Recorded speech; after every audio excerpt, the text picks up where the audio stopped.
क्या आपके भी हेयर ब्रश, तकिए या नहाते समय रोज इतने बाल झड़ते हैं कि देखकर चिंता होने लगती है? अगर ऐसा है तो घबराइए नहीं। हर दिन लगभग 50 से 100 बालों का झड़ना सामान्य माना जाता है, लेकिन अगर इससे ज़्यादा बाल लगातार गिर रहे हैं, बाल पहले से पतले होते जा रहे हैं या स्कैल्प साफ दिखाई देने लगा है, तो इसके पीछे किसी कारण की जांच करना ज़रूरी हो सकता है। आइए जानते हैं बाल झड़ने के 6 सबसे आम कारण। पहला कारण है अत्यधिक गर्मी या अत्यधिक सर्दी। बहुत ज़्यादा गर्म या ठंडा मौसम स्कैल्प की नमी को प्रभावित कर सकता है। इससे स्कैल्प ड्राई हो सकती है, बालों की जड़ें कमज़ोर पड़ सकती हैं और बाल टूटने या झड़ने की संभावना बढ़ सकती है। मौसम बदलने के दौरान कुछ लोगों में अस्थायी रूप से हेयर फॉल भी बढ़ सकता है। दूसरा कारण है पाचन तंत्र की समस्याएं। अगर आपका पाचन सही नहीं है तो शरीर भोजन से मिलने वाले ज़रूरी पोषक तत्व जैसे प्रोटीन, आयरन, जिंक और कुछ विटामिन को पर्याप्त मात्रा में अवशोषित नहीं कर पाता, क्योंकि बालों की जड़ों को लगातार पोषण की आवश्यकता होती है। इसीलिए पोषण की कमी का असर सबसे पहले बालों की गुणवत्ता और उनकी ग्रोथ पर दिखाई दे सकता है। तीसरा कारण है पोषण की कमी। स्वस्थ और मजबूत बालों के लिए शरीर को पर्याप्त मात्रा में प्रोटीन, आयरन, जिंक, बायोटिन और अन्य आवश्यक विटामिन व मिनरल्स की ज़रूरत होती है।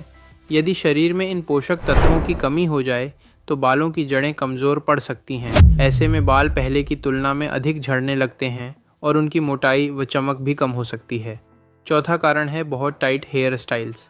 अगर आप लंबे समय तक टाइट पोनीटेल, ब्रेड्स, जूड़ा या हेयर एक्सटेंशन का इस्तेमाल करते हैं तो बालों की जड़ों पर लगातार खिंचाव पड़ता है।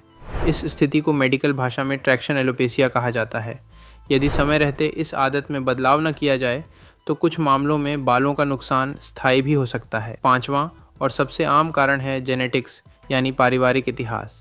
अगर आपके माता पिता या परिवार के अन्य सदस्यों में बाल पतले होने या गंजेपन की समस्या रही है तो यह संभावना आपके अंदर भी हो सकती है। इसे पैटर्न हेयर लॉस कहा जाता है। ये धीरे धीरे विकसित होता है और पुरुषों तथा महिलाओं दोनों को प्रभावित कर सकता है, हालांकि इसका पैटर्न अलग अलग हो सकता है।